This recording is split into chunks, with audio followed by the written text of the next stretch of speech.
नमस्कार दोस्तों, आपका स्वागत है। आज जो हम कहानी देखेंगे दोस्तों, पहले भी मैंने आपके सामने वो रखी थी, लेकिन ऐसी कुछ बातें जो होती है वो हमें बहुत कुछ सीख दे सकती है। इसलिए जो नए लोग जुड़े हैं उनके सामने मैं रखना चाहता हूँ, और जो लोग पुराने हैं उनसे भी मतलब ये ऐसी कहानियों से बहुत कुछ सीख सकते हैं। मैं खुद भी बहुत कुछ सीखा हूँ ऐसी बातों से, तो इसलिए मैं आपके सामने ये रख रहा हूँ दोस्तों। ये एक बेटे और पिता के मतलब रिश्ते की कहानी है। जब वो दोनों इस पृथ्वी पर थे, जब बाप बेटे थे, तब वो जो बेटा था उसके बारे में मतलब उसके पिताजी को पहले से उसके अपने बेटे को लेकर एक मन में गुस्सा, या फिर उसको मारना पीटना, बस उसकी मतलब गलतियाँ निकालते बैठना। हाँ, एग्ज़ाम में हुआ तो इतने कैसे मार्क्स कम पड़े वगैरह, अच्छे मार्क्स मिले तो भी उनको कुछ नहीं लगता था, लेकिन कम मिले तो फिर से मारना पीटना।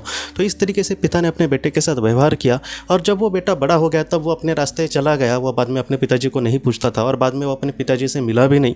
और एक दिन पिताजी उसके चले गए, तब इसको कुछ ज़्यादा कुछ लगा भी नहीं, और बाद में ये भी बुरा इंसान हो गया दोस्तों उसका बेटा, और वो भी इस दुनिया से चला गया।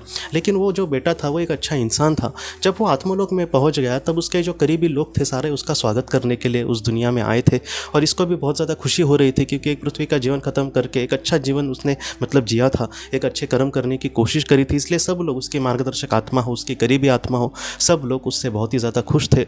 और जब वो आत्मलोक में चला गया तो हर एक इंसान उससे आकर मिल रहा है, और आखिर में एक ऐसी आत्मा थी जो उससे नज़रें चुराने की कोशिश कर रही थी। सब लोगों के साथ स्वागत करने तो वहाँ पर वो खड़ी थी, लेकिन सिर्फ नज़रें चुराने की कोशिश कर रही थी। और ये जब बेटा उसको देखने लगा तब उसको मतलब ये दिखा कि वो उसके पिताजी की आत्मा है, और उसके पिताजी बाद में उसके सामने आए, और उसको मतलब उन्होंने कुछ इस तरीके से कहा कि पृथ्वी पर मेरा जो रवैया था तुमको लेकर वो बहुत ही ज़्यादा बुरा था, इसके लिए मैं मतलब दिल से तुम्हारी क्षमा मांगता हूँ। मैं जब इस दुनिया में आया तब मुझे सारी अपनी गलतियाँ समझ आई। जब मैं पृथ्वी पर था मैं अपने ही अहंकार में डूब गया था, इसलिए मैंने भी बाद में तुम्हें कॉन्टैक्ट करने की कोशिश नहीं करी।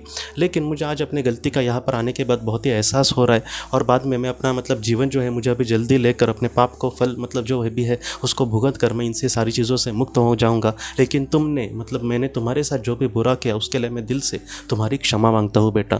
और बाद में उसके पिताजी ने उसको मतलब क्षमा मांगी, और बेटे ने उसको दिल से माफ़ कर दिया। और उसने कहा कि मैं मतलब अभी मेरे दिल में सच में तुमको लेकर, मैं जब पृथ्वी पर था तब थोड़ा सा गुस्सा था कि मेरे पिताजी ने मेरे साथ बुरा किया, लेकिन अब मुझे कुछ भी नहीं लगता।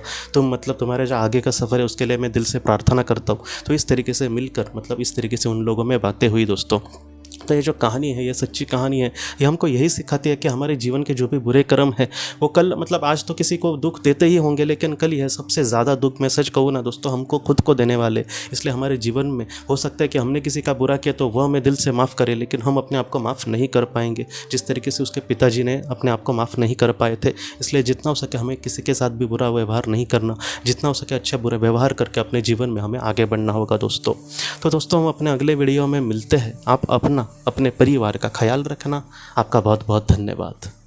अगर आपने किसी अपने को खोया है, और अगर आप किसी जेन्युइन भरोसेमंद थेरेपिस्ट की तलाश कर रहे हैं जो आपके अपनों के संदेश आपको दे सके, तो आप इस नंबर पर व्हाट्सएप मैसेज कर सकते हैं। हम जितना हो सके आपको किसी अच्छे थेरेपिस्ट के बारे में बताने की कोशिश करेंगे जो आपको बहुत ही अच्छे से संदेश दे और आप अपने जीवन में आगे बढ़ पाए। आपका बहुत बहुत धन्यवाद।